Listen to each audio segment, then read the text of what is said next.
Hello.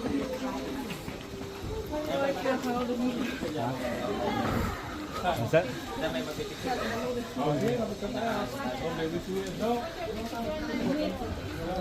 Sundalong Kastila. Di ba, 1892. So, bali, itinayo po siya ng 1890. Dalawang taon silang ginawa by forced labor. Tapos po ng 1892. Bakit ang forced labor? Kasi mga Pilipino noon, during the Spanish era, ay mga alipin. Kung hindi sila magtatrabaho noon, papatayin nila. Kaya na-force silang nagtrabaho na walang bayan. So, bali, 132 years na po ang Cape Weather Lighthouse. Ang purpose po ng lighthouse ay guide po ng masakyang pandagat or gabay tanglaw. Pero noon, may back 1892, ang purpose po ng lighthouse ay pang watchtower po siya. Kung para tinakalaban sa baba, nakikita nila agad.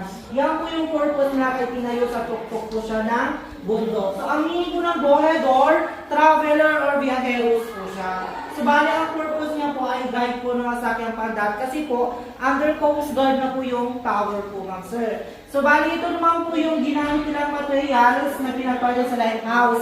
Bricks lamang po na may halong egg white, honey, at saka clay. Para mas matibay yung pagbuild ng structures. Kasi noon, way back 1892, wala po pang semento at saka hollow blocks. Kaya gaya po lahat, clay, egg white, at honey para makabuo sila na bricks na matibay. So, bali ito yung dating ilaw sa taas, original na ilaw sa taas. Ang tawag po ito, kerosene long, konektado dito sa light pressure vessel. Kasi noon, mano-mano silang ginagamit na binubumbahang po siya para makapailaw doon sa taas. Bale, dyan po yung bubuga yung apoy at magre-reflect sa lens niya para maliwanag po yung ilaw sa taas, umiikot po yan. Diba 1892? Pero ngayon, still working pa rin siya. Ang ilaw niya sa taas, through solar na po siya.